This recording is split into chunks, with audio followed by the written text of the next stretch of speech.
As you can see, today we are inside the garage with the Celica behind us, and I get asked this question a good amount, and it's, is the Celica reliable? Is it a good daily? Would it be a good first car? And to answer that, yes, it's the best car. It's probably my most reliable car to date, but you do have to be comfortable with working on old cars. This one is 27 years old. It's from 1998. That being said, we are having to rethread the head. So what I basically mean by that, one of my exhaust studs has been getting backed out and pulling the threads out of the actual head of the engine. So what we have to do is rethread the insert, put a helicoil in there, and then pray that it holds. I should be using a time cert, but for time's sake and what I could get at the moment, we got helicoils. I think it'll work. Only time will tell, but let's get right into it.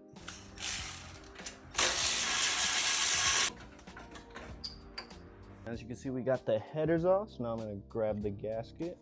You can actually tell where it had the exhaust leak from, sounding like a tractor. It's gonna be right there. We have to end up drilling out this hole just a little bigger. We're gonna tap it for this guy, and then we install one of the helicoils.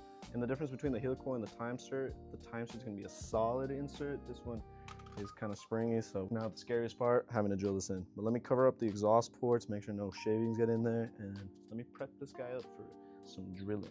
I'm also gonna add some grease to the tip of the bit, just so it catches even more shavings, and it'll grease it up as I'm cutting it. You wanna try to get it as straight as possible again. I'm gonna just be pushing this forward, and then basically just tap away until we get to the bottom. So she swapped over to the ratchet because I didn't like the hand one, and we're kind of just sending it. You want to do 2 steps forward, and if it gets tight, you want to come back. But it seems to be going pretty easy.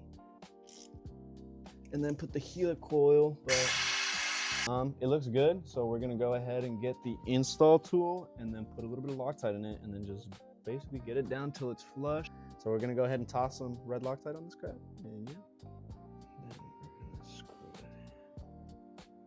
in. Have it sorta semi-flush as much as I could with that one, and I'm gonna actually let this sit for another 24 hours or so and just let it fully Loctite and dry in there. But then tomorrow we basically toss on this guy, toss on our OEM headers, and then we'll be good to go and check if there's no more exhaust leak. Once we get all this ironed out, then we can actually start focusing on putting the straight pipe back on it and adding an aftermarket muffler and seeing if we can do a little side exit like the Supra. But let me go ahead and let this dry. As you can see, I slapped everything back together, but I'm gonna split this up into 2 parts. I will post this second part right after this, but just come back to see me put it back together and test if we fix the exhaust leak. But that's gonna be it for this one.